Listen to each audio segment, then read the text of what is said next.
Hi, welcome to the Film Prospector, a channel digging deep into the web of corruption at the heart of DVDs and Blu-rays of films I've never seen before. They all over like a cheap suit. It's gonna stick to us like one.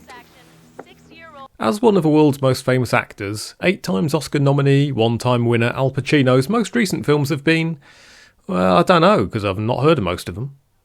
He's now maybe more famous for producing children than films. At 83, he's one of the world's oldest ever fathers, though I'm sure De Niro's looking to overtake him. In the 90s, though, he was on an amazing run. Films, not kids. In amongst the Oscar winners and a well-regarded documentary are Two Bits, an indie drama with Pacino as a dying grandfather, currently only available to stream in Australia. And then there's 1996's City Hall. Teaming up again with Harold Becker, the director of 1989's Sea of Love, Pacino here plays John Pappas, the mayor of New York City. Welcome to New York City, the sushi capital of the world. Welcome, enjoy. He's a wise old head, balancing the needs of the city with the wants of the various power brokers within it. Next year. It's already factored into my budget. Next year is too far away. You're only a boss, Frank. I'm the fucking mayor. Mayor's rule. All of the time with one eye on the media and his optics to the voters. His deputy mayor is the quick-mouthed, smart-talking Louisiana boy called Kevin Calhoun. You're not a New Yorker, are you, Kevin? Fair day, Louisiana. Huey Long country. Every man a king, but no one wears a crown. I love this guy. He's played unconvincingly by John Cusack. I don't buy him in this role, and I don't know if that's because even at 30 he still looks too young, or whether I don't buy him as politically cunning, or maybe just because putting that slippery southern accent in the mouth of a guy from Illinois as he helps to run New York City is an odd fit. Get a life.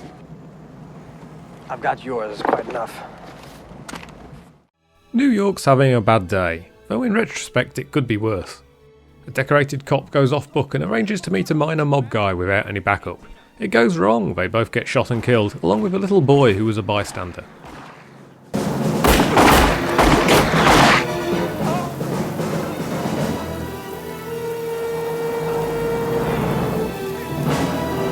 An investigation is launched, and that tragic accident unearths a number of questions.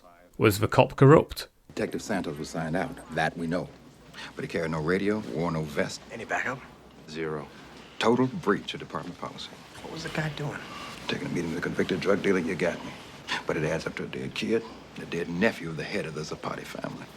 Why was the mob guy out on parole after being previously found with a shitload of drugs? Look, these things happen because we are awash here in criminals and half-baked social workers in a city that doesn't function, in a world that doesn't know right from wrong.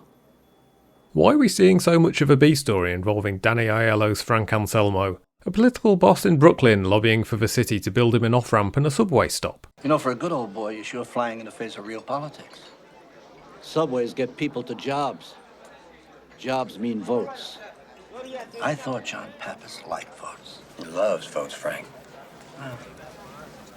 But no infrastructure. As you'd expect in a film called City Hall, this is very much a dry political drama. So did I hear right, or did we get the convention? It's not signed and sealed, but it is delivered. And you were the closer. Well, I thought I had him with that Second City stuff. Of course you did. You know why? It belongs here. New York City. This is the place. That's until around halfway through though, and then it turns into a thriller for about 10 minutes, when Cusack and Bridget Fonda go poking around some dangerous territory looking for answers but finding more bodies. Fonda is Mary Beth Cogan, a police union lawyer.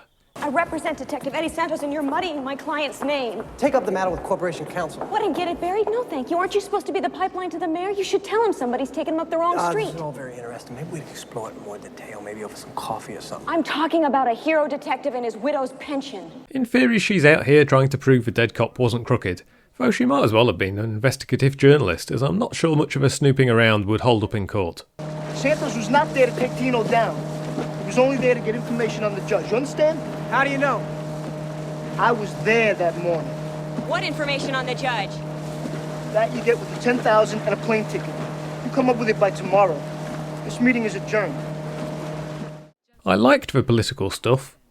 Pacino as Pappas weaving his way through every demand, trying to put on a show of being moral. I'm not going to let these shootings interfere with my program for the city. Leslie, I'm going to speak at the little boy's funeral, James Bone's funeral. I think that's a blueprint for trouble, sir. I don't care. Right thing to do, I'm gonna do it. I don't think you'll be welcome there, Mr. Mayor. Well, they got me anyway. Come on, let's go to work. Come on. Yet at the boy's funeral, he turns it into a personal political rally, spouting off empty rhetoric which the public all seem to eat up. All things good of this earth flow into the city because of the city's greatness. Well, we were great once. Can we not be great again? I'm not sure if the film realises how vacuous that speech really was, or whether it's just poor writing. There was a palace that was a city. It was a palace. It was a palace, and it can be a palace again. A palace in which there is no king or queen or dukes or earls or princes. As they've got 4 writing Oscar nominations and a win under their belts between them, I'm going to presume they know what they're doing. And it's here that maybe Calhoun starts to have doubts about his mayor. Join me. Rise up with me.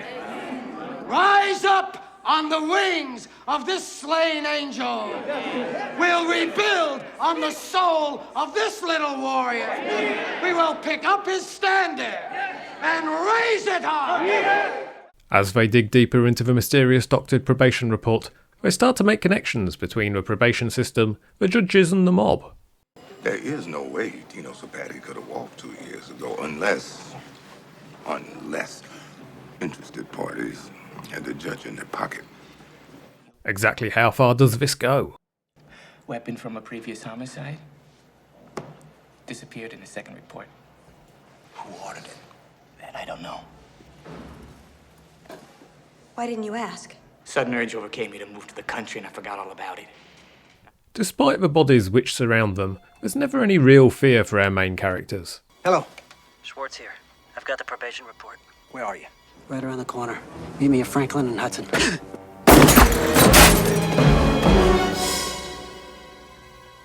Schwartz? Hello. Hello. Every time a revelation is uncovered, the new piece of information is repeated, clarified for us by the TV news. Anselmo's connections to Mafia chieftain Paul Zapati are certain to be examined, and informed sources say the career of the personable political boss is over, and a long prison term is now in the offing.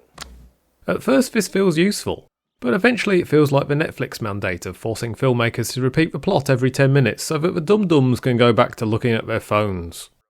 I found 6 out of 10 grams of gold in City Hall. Oh, you're a mean prick, you know that? Where I come from, that's a compliment. There's plenty to like in here despite its annoyances and weirdness. Like the constant use of Yiddish for no reason. A cut of meat is kosher. A piece of fish, savory foods, and all kinds of dainties are kosher, but a probation report is not kosher. Menschkeit. You know, something between men. It's about honor, character. On the subway to Manhattan. Schlep. Schlep, not slap. Schlep. Schlep. Get the gumbo out of your Yiddish. This is very much a manly man film about important men in suits. Bridget Fonda might be on the poster, but she's not in the film much. Lindsay Duncan is the mayor's wife.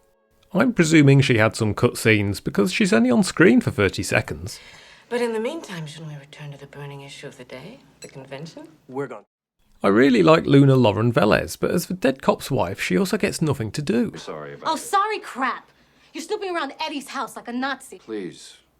You know this is the last thing I wanted to do. Then why don't you get the hell out of internal affairs and get yourself an honest job?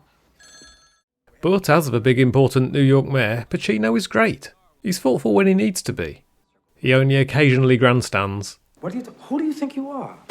Some gumshoe in a dime novel, loose cannoning around the city, consorting with known mobsters? Kevin, for God's sakes, you're my right hand, you're the mayor's right hand. What are you fucking around for? He wears the integrity mask well, which makes it more devastating when it slips. Thanks for watching.